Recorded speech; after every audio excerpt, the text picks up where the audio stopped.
next. As the trade war initiated by the Trump administration continues to wreak havoc on the Canadian economy, the president says he may or may not let the Canada-United States-Mexico Free Trade Agreement expire next year. The deal was originally signed during Donald Trump's first term and is facing a review in 2026. Trump told reporters his decision could go either way in an Oval Office meeting held yesterday while discussing the American auto industry alongside top executives. Tessa Bennett joins us live in studio with the latest. Tessa? Manisa, despite hailing the free trade deal as being the best agreement North America had made back in his first term, President Trump is changing his tune. After months of stalled trade negotiations between Canada and the U.S., the future of any sort of free trade pact is in jeopardy. Can you also talk about the USMCA and what you're thinking about renegotiating that with the automakers? Well, that's just an ongoing thing.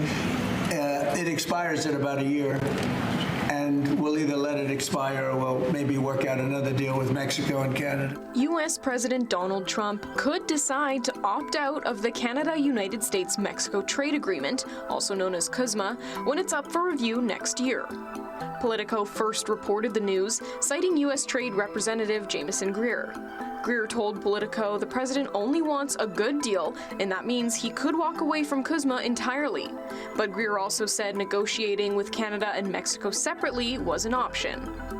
Trump was asked directly about CUSMA yesterday while holding a meeting in the Oval Office with a number of top auto executives and said he may let it expire as Canada and Mexico have, quote, taken advantage of the United States.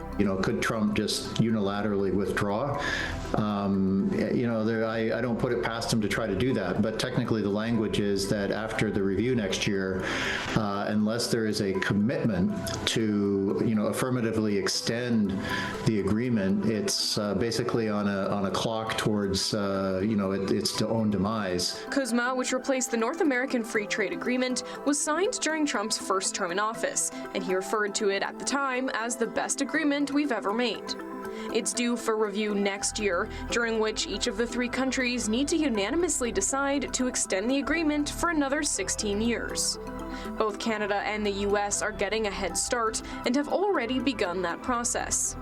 According to the Office of the United States Trade Representative, a public hearing is being held this week about the agreement, and in Canada, consultations on the trade deal began in September. If the review next year doesn't go well, what kind of business certainty do you have if you're a business person about investing in any of the three countries and your ability to access them with tariff-free trade and so forth? So, it will create a lot of uncertainty if there's a lot of dust up about what happens next year. While Canada and the United States both have significant levies placed on the other country, a list of CUSMA-compliant goods have been shielded from the damage.